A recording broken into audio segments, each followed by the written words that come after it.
Alright, is this the best time to do this?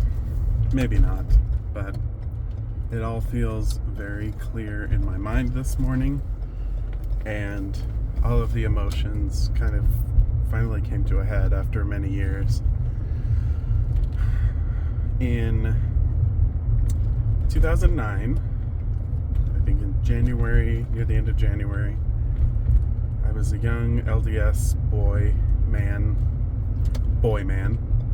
and I was called to serve a mission in Mexico City, which I dutifully served.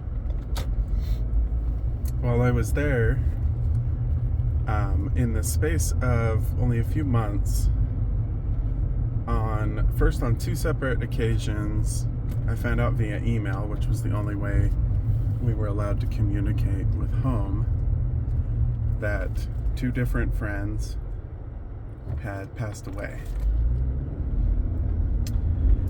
And I still remember very distinctly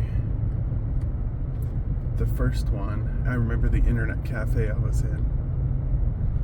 I remember opening the email and reading it and just being in just absolute disbelief as I read those words.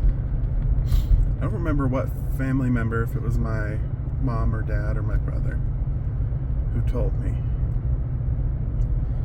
But I do remember stumbling out of the cafe, asking the owner, and in Mexico this is typically like the front lower portion of their house, if I could use their restroom.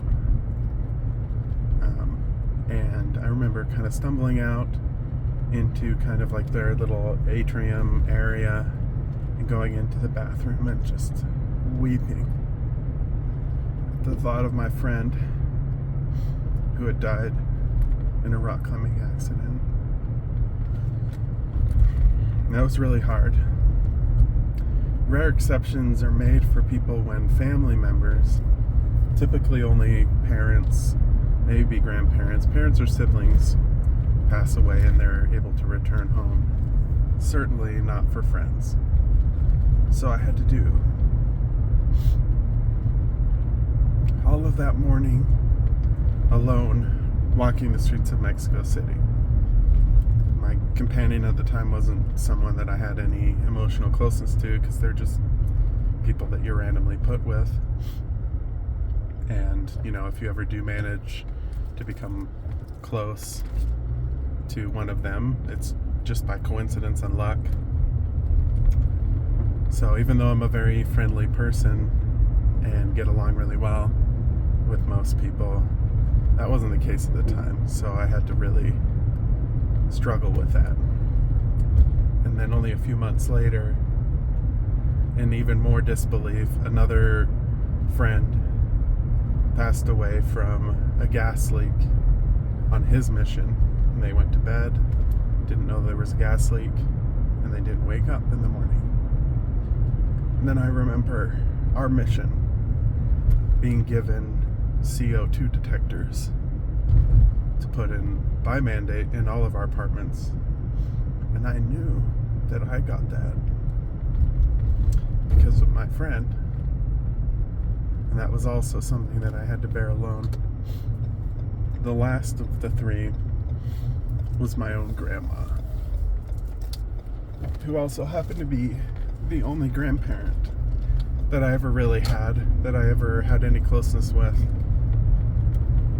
that I ever really spent any significant time with. She was my only connection to that generation of my family. And I knew she was sick, and she had had surgeries over the years, and we had exchanged emails and letters. But she died.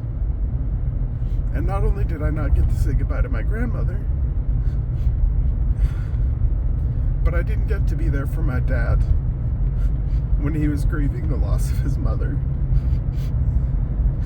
In a time where I would have hopped in the car with him to drive to St. George and support him, knowing that I'm really important to my dad, I didn't get to be there for him either. And my whole family also got to have the closure of attending all of these funerals. All of my friends got to attend the funerals of their dead friends. And I had to do it all alone. And I never got that closure for any of them. I had one letter from my grandma with a picture of our whole family with her the last time that she was well enough to entertain and be present with them. And I didn't get to go home. I was close to the end of my mission. I don't even think the suggestion was ever even made or floated for me to come home early so I could attend her funeral. All I got was a family gathering that year where we got together near the place where she was buried in a small town in central Utah.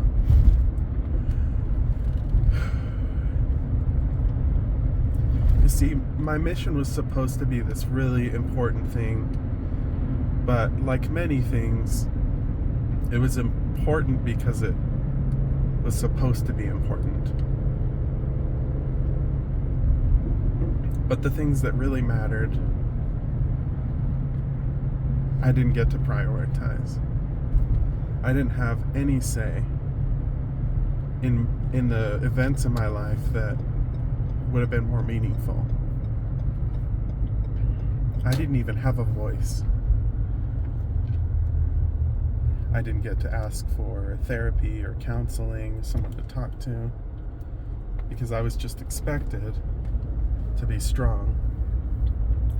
I was expected to get all of my comfort and strength from this mission experience that I was on. I was married years later and had a journal where I talked about everything I was, going through and feeling.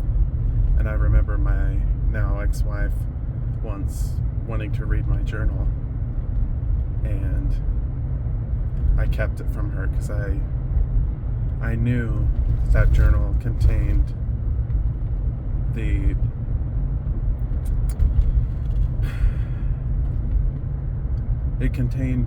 shadow of a very, very depressed, scared, isolated young man.